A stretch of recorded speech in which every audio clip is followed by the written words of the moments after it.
अदब नाज़रीन, मैं सनम एजाज देख रहे हैं अब ग्राउंड रिपोर्ट हालात और वाक़ात पर। पहली नज़र लाइन ऑफ एक्चुअल कंट्रोल पर भी है और पहली नज़र लाइन ऑफ कंट्रोल पर आज मानसून इजलास के दूसरे दिन खूब रखी गई। वज़ीर दाखिला और वज़ीर दिफा के साथ साथ मुल्क की सभी शख्सियात ने लाइन ऑफ एक्चुअल कंट्रोल की सूरत हाल पर जहाँ नज़र रखी हुई है, वहीं आज वज़ीर दिफा ने लाइन ऑफ एक्चुअल कंट्रोल की सिचुएशन को टेंस बतलाते हुए बताया कि जहां ज़रूरत पड़ी जवाब दिया जा रहा है, जहां ज़रूरत पड़ी बात की जा रही है और जहां ज़रूरत पड़ी मामले को सुलझाए जाने की कोशिश की जाती है और जहां ज़रूरत पड़ेगी तो आगे भी ये मामला जारी रखा जाएगा। यानी ज़रूरत पड़ी तो ईंट का जवाब पत्थर से भी दिया जाएगा और अगर ज़रूरत पड़ी बातचीत से भी निपटाया जाएगा। लाइन ऑफ एक्चुअल कंट्रोल यानी चीन और हिंदुस्तान की सूरत हाल, और इस सूरत हाल में बड़े लेवल की बातचीत फिलहाल नाकाम ही दिखाई दे रही है। 5 नुकाती फार्मूला तो आया था लेकिन उसके बाद कोई मुस्बत देखने को नहीं मिला है। कमांडरों की मीटिंग भी हुई लेकिन फिर भी बात नहीं बनी और बराबर फौजें आमने सामने हैं, आईबाल टू आईबाल कंटैक्ट। और उस सारे के बीच में ये भी बताया जाता है कि छोटी चिंगारी अगर गिरती है तो आग बड़ी भड़क सकती है, लेकिन छोटी चिंगारी से लेकर आग के भड़कने तक के वाक़ात पर दुनिया भर की नजरें इसी सारी सूरत हाल पर हैं। और नई दिल्ली में आज मानसून इजलास के दूसरे दिन इस पर खास नजर रखते हुए वजीर दिफा ने बताया कि सवालात हों या मामलात हों, जवाब बराबर दिया जाएगा। की रक्षा के लिए पूरी तरह से डिटरमिन्ड है। इसके बाद मेरे कोलीग विदेश मंत्री श्री जयशंकर जी भी 10 सितंबर को मॉस्को में चाइनीज विदेश मंत्री से मिले। दोनों एक एग्रीमेंट पर पहुंचे कि यदि चाइनीज साइड द्वारा सिंसियरली और फेथफुली एग्रीमेंट को इंप्लीमेंट किया जाता है तो कंप्लीट डिसएंगेजमेंट प्राप्त किया जा सकता है और बॉर्डर एरिया में शांति स्थापित हो सकती है।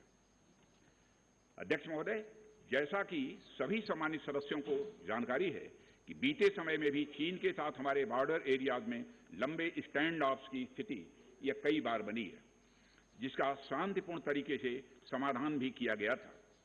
हालांकि इस वर्ष की स्थिति, चाहे वो ट्रूप्स की स्केल ऑफ इन्वॉल्वमेंट हो या फ्रिक्शन पॉइंट्स की संख्या हो, वह पहले से बहुत अलग है। फिर भी हम मौजूदा स्थिति के शांतिपूर्ण समाधान के लिए पूरी तरह से कमिटेड हैं। इसके साथ साथ मैं सदन को आश्वस्त करना चाहता हूं कि हम सभी परिस्थितियों से निपटने के लिए भी तैयार हैं।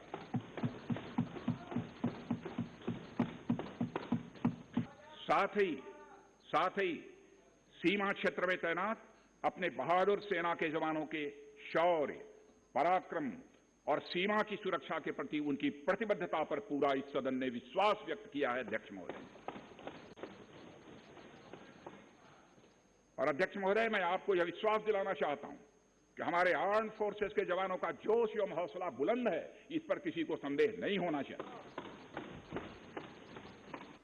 लाइन ऑफ एक्चुअल कंट्रोल की सूरत हाल, मुल्क की मजमूई सूरत हाल, और मुल्क की मजमूई सूरत हाल में फिलहाल कोविड का कहर है और कोविड के कहर ने इकानमी को भी डुबो के रखा हुआ है। और इकानमी को वापस पटरी पर लाने के लिए जहां कहा जाता है कि कुछ कोशिशें हो रही हैं, वहीं आज सरकार का एक और फैसला भी सामने आ सकता है और सरकार ने बाज़ाब्ता तौर पे अब पार्लियामेंट में खर्चों को कम करने के हवाले से प्रस्ताव यानी बिल भी सामने लाया है। और साफ जाहिर है कि इस बिल के बाद रियासत से लेके मुल्क तक, LUT से लेके नई दिल्ली तक हर जगह में ब्यूरोक्रेट, सदर हिंद, वज़ीर आला, वज़ीर आज़म, जितने भी सियासी और समाजी या कुर्सी पे जो बैठे वाले लोग हैं, उनकी तनख्वाहों में कटौती हो सकती है। और पहले मरहले में इसी सारी सूरत हाल के दौरान बड़े लोगों की तनख्वाहों में कटौती होगी और माना यही जा रहा है कि अगले फेज में दूसरा ग्रुप भी आ सकता है और दूसरे ग्रुप में सरकार के वो मुलाजिम भी हैं। और इन्हीं मुलाजमीन के हवाले से ये भी मालूम हुआ है कि लगभग 35% की कटौती मुलाजमीन की तनख्वाहों में हो सकती है। सूरत हाल इकॉनमी की, GDP की और मुल्क की सूरत हाल मुलाजमीन के हवाले से भी इस हवाले से देखी जा रही है। लेकिन एक और बात भी सियासत में, और सियासत में आज एक तहरीरी जवाब के में बताया गया है कि जम्मू कश्मीर की सियासी जमातें झूठ बोल रही हैं। PDP हो, नेशनल कॉन्फ्रेंस हो, सभी सियासी जमातें जम्मू कश्मीर के हवाले से बताती हैं कि उनके लीडर नजरबंद हैं। ताहम पार्लियामेंट में आज एक तहरीरी जवाब में होम मिनिस्ट्री के MHC की तरफ से दिए गए तहरीरी जवाब में ये भी बताया गया कि यहाँ कोई भी सियासी लीडर नजरबंद नहीं है। ये रियासत की सियासत से लेके दूसरे मामलात पर नज़र, लेकिन इसी साथ साथ रियासत में और भी मामलात हैं और दूसरे मामलात में रियासत की सियासी जमात अपनी पार्टी और अपनी पार्टी इंतखाबात के लिए बेकरार है। जावेद बेग पीडीपी इसी जमात के अपनी पार्टी के सीनियर लीडर में शुमार होते हैं, उनके तर्जुमान भी हैं और हमारे साथी के साथ बात करते हुए जावेद बेग ने यह भी बताया है कि कुछ भी हो वो इलेक्शन के लिए तैयार हैं। बकौल उनके दूसरी जमातें कभी ऑटोनॉमी, कभी सेल्फ रूल या दूसरी तरह के ख्वाब दिखा रहे, उनकी जमात ख्वाब नहीं दिखाती है बल्कि वो सीधा बात पते की करती है और पते की बात करती है उनकी जमात बेचैनी से इंतजार कर रही है इंतखाबात का। यूटी में होंगे या रियासत बान के होंगे, जब भी होंगे अपनी पार्टी जो है वो इलेक्शन प्रोसेस का हिस्सा होगी, ये इसमें कोई दो राय ही नहीं है। हम नेशनल कॉन्फ्रेंस और पीडीपी की तरह ये नहीं कहेंगे कि जब तक स्टेट बहाल नहीं होगा, जब तक 370 नहीं आएगा तो हम सियासत ही नहीं करेंगे। नहीं, हम इसी सिस्टम के अंदर रहकर जितना मैक्सिमम अचीव कर सकते हैं अपने लोगों के लिए, जो कमिटमेंट हम करेंगे वो करेंगे और 5 साल में लोगों को दिखाएंगे यार ये एक रियलिस्टिक सी अप्रोच हमारी थी, या हमने किया। ना सेल्फ रूल हमारा कोई एजेंडा है, ना ऑटोनॉमी हमारा कोई एजेंडा है, ये हमारा एजेंडा है, इसको हमने अचीव किया।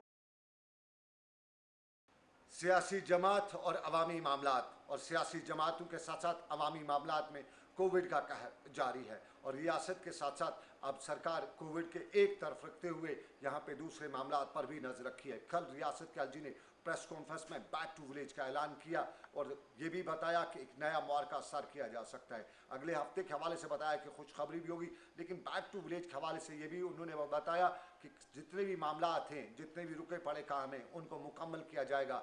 लेकिन बडगाम में इंतज़ामिया की इसी मामले पर कुछ लोग नालान भी हैं और बडगाम की इंतज़ामिया बैक टू विलेज प्रोग्राम के हवाले से पूरी तरह से तैयार भी है। ताहम कुछ लोगों के खदशात थे क्योंकि कहते हैं कि पिछली बार नहीं हुआ, अब क्या होगा, और इंतज़ामिया कहती है कि पीछे छोड़ आगे दौड़, चलते आगे, देखते हैं क्या होगा आगे और आगे करने की कोशिश भी करेंगे। पहला बैक टू विलेज जो हुआ है वो भी फेल हुआ है, दूसरा हुआ वो भी फेल हुआ है, कोई काम उसमें नहीं निकला है, वो फजूल है, लोगों का टाइम फजूल ज़ाया करना है। अब तीसरी बारी है, अब भी क्या हो जाएगा, क्या लोग जमा होंगे वहाँ पर? लोग नहीं आने वाले हैं अब, क्योंकि अब उन्होंने 2 बार धोखा खा लिया है, अब तीसरी बार आने वाली नहीं है वो, क्योंकि पिछले 2 बार हुआ है, उसमें क्या फ़ायदा हुआ? लोगों का कौन सी जीत हुई है उसमें? हमें सियासत उसको कहते हैं जो लोगों का दिल जीते, जो लोगों का दिल नहीं जीते वो सियासत नहीं है, वो जुल्म होता है। ये जुल्म हुआ है, ये फजूल एक कारकर्दगी है। और अब एक अकेला 100 पे बारी, ये कहावत पुरानी लेकिन आज श्रीनगर की प्रेस कॉलोनी में देखने को मिली। जुबान का मामला और जुबान के मामले में पार्लियामेंट से लेकर रियासत या यूं कहें रियासत की सबका असम्बली में, सबका रियासत की सबका असम्बली में कई बार चर्चे होते थे। जुबान पे कई लोग फ़क्रे भी कसते हैं और ज़ुबान के हवाले से कई लोग दावे भी करते हैं, लेकिन पिछले दिनों ज़ुबान के हवाले से जो सरकार का फैसला आया है उस पर कई लोग नाराज़ हैं। पहाड़ी लोग भी नाराज़ हैं, पंजाबी भी नाराज़ हैं। पहाड़ी लोग कहते हैं कि शेड्यूल तो अपनी जगह पे, अब ज़ुबान को भी दर्जा नहीं दिया गया। पंजाबी कहते हैं कि बड़ी ज़ुबान है और मीठी ज़ुबान है, क्यों ना हमारी ज़ुबान को भी दर्जा दिया जाएगा। और श्रीनगर की प्रेस कॉलोनी में एक अकेला 100 पे बारी वाली कहानी लेते हुए एक शख्स आया हुआ था, बात ज़ुबान की कर रहा था और ये भी बता रहा था कि वो अकेला ही लड़ता रहेगा लेकिन अपनी ज़ुबान के लिए ज़रूर लड़ता रहेगा। श्रीनगर की प्रेस कॉलोनी में आते हुए बता रहा था कि ज़ुबान के लिए कोई समझौता नहीं होगा, क्योंकि ज़ुबान शनाख्त है, ज़ुबान सखाफ़त है और ज़ुबान से ही ज़ुबान बन सकती है। पूरे स्टेट में जो पंजाबी है, खासकर पंजाबी ज़बान जिसमें ये सिक्कू में आती है, और जो गुजर बोली है, गुजर में ज़्यादा तबका गुजर तबका ही है। यहाँ काफ़ी पहाड़ी तबका भी है जिसको भी शेड्यूल में भी शामिल किया गया है। मगर बदकिस्मती से जो नई पॉलिसी आई है, इन तीनों ज़बानों को दोहरा रखा गया है, इनको भी, इस ज़बान को भी नई पॉलिसी में शामिल किया जाए।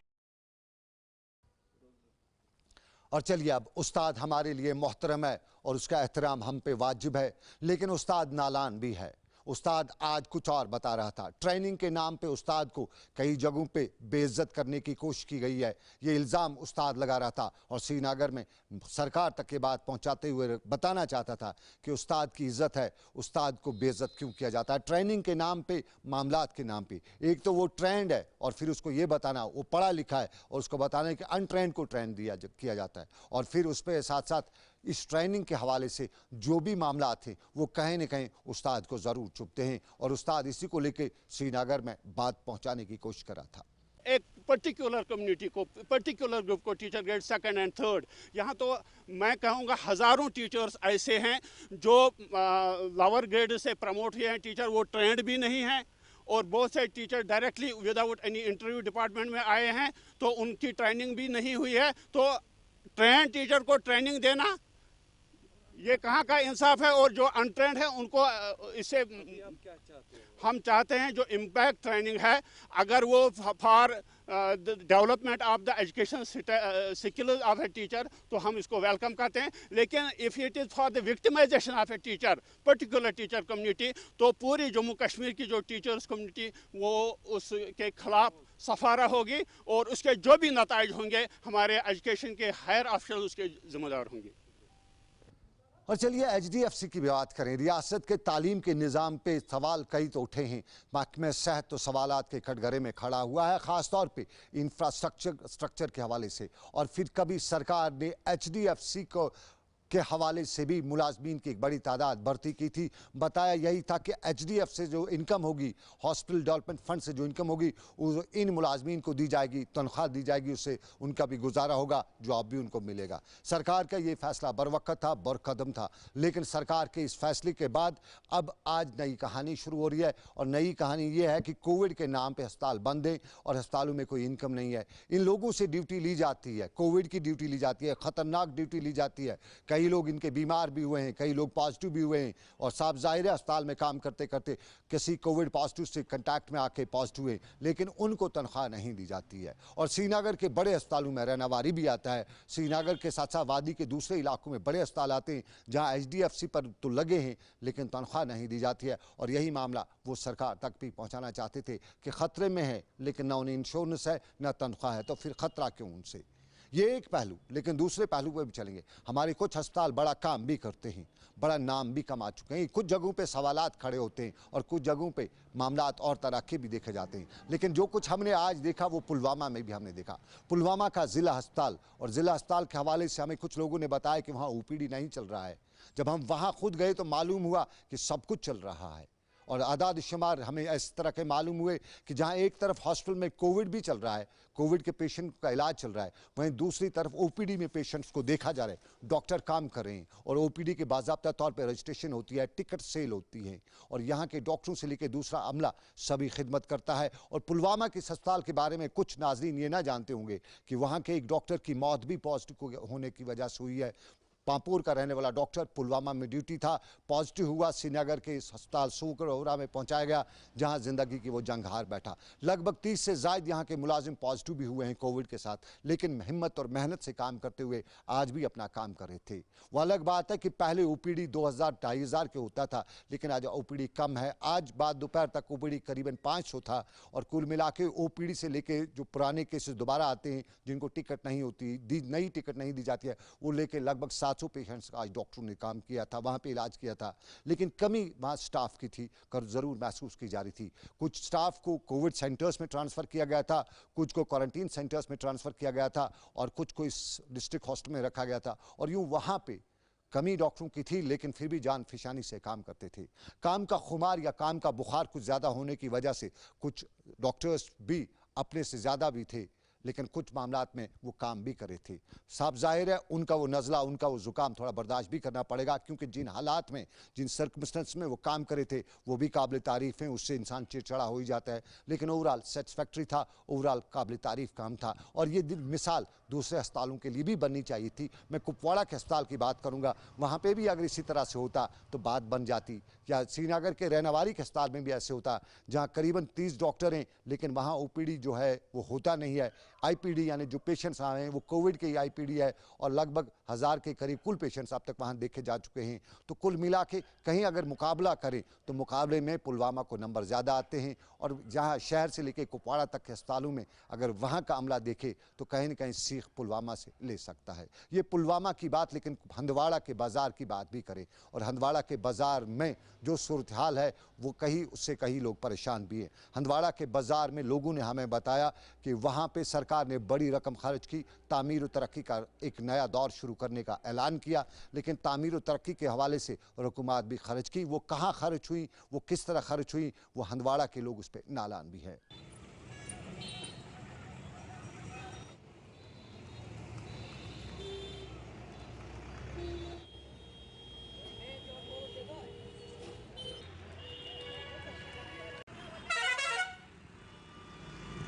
अगर मैं गिन लूँ तो इसमें कहीं कोई चीज़ चल ही नहीं रहा है। लाइटों की बात छोड़िए, बाकी जो इसमें स्ट्रक्चर लगाना था वो कहाँ पे लगाया है। ये कोई समझो इसमें करोड़ क्या है, मतलब 1 करोड़ 80 लाख छोटी रकम नहीं है।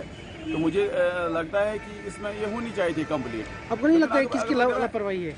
ये तो लगा है मेरे ख्याल में ये सारा सिस्टम बेटा हुआ है इस टाइम। देखो एडमिनिस्ट्रेशन की भी लापरवाही है इसमें, चाहे R&D आता है या कौन से डिपार्टमेंट इसमें आता है, वो कम से कम अगर मॉनिटर करे ताकि ये ठीक हो जाए।